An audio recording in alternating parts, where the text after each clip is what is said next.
മേലിൽ മേലിൽ നിന്റെ വായിൽ ഇമ്മാതിരി വർത്താനം പുറത്തു വന്നാ പിന്നെ അത് പറയാൻ നിന്നെ ജീവനോടെ വെച്ചേക്കത്തില്ല കേട്ടോടി. എന്റെ അമ്മയുടെ വയറ്റി പിറന്നില്ലെന്ന് കരുതി ഏട്ടൻ അമ്മയുടെ മകനല്ലാതായി മാറുമോ? വായി തോന്നുന്നു ഓരോ നീ വിളിച്ചു പറഞ്ഞപ്പോഴേ പാവം മനുഷ്യ എത്രത്തോളം തകർന്നു പോയെന്ന് അറിയോ നിനക്ക്? ആ നിമിഷം ആ സ്പോട്ടിൽ നിന്നെ തീർത്ത് കളയാൻ എനിക്ക് തോന്നിയത്, പക്ഷെ പറ്റാതായി പോയി എനിക്ക്.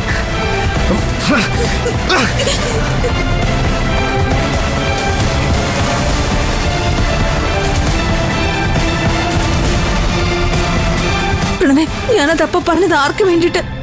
എനിക്ക് വേണ്ടിയാണോ? അല്ലല്ലോ. ഗൗതമും നിധിയും ചേർന്ന് പ്രണവിന് ചെയ്ത ദ്രോഹങ്ങളൊന്നും അത്ര പെട്ടെന്ന് മറന്ന് കളയല്ലേ. അതുകൊണ്ട് എന്താടി?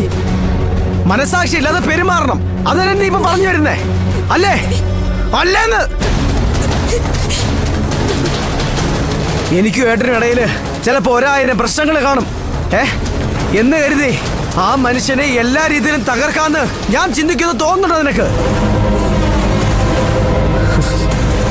ഞങ്ങൾക്കിടയിലെ വഴക്ക് മുതലെടുത്തോണ്ട് നിന്റെ എല്ലാ കാര്യങ്ങൾക്കും എന്നെ അങ്ങ് അനുസരിപ്പിച്ച് കളയാന്നാണോ നീ കരുതി വെച്ചിരിക്കുന്നേ?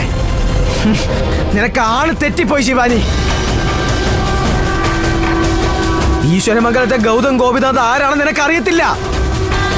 ഈ കുടുംബത്തിന് വേണ്ടി ആ മനുഷ്യൻ എന്തൊക്കെ ചെയ്തിട്ടുണ്ടെന്ന് അറിയാമോ നിനക്ക്?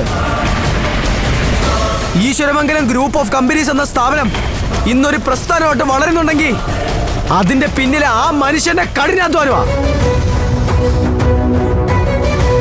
ബിസിനസിന്റെ കാര്യം പോട്ടെ, എന്റെ കാര്യം തന്നെ എടുത്തു നോക്ക്.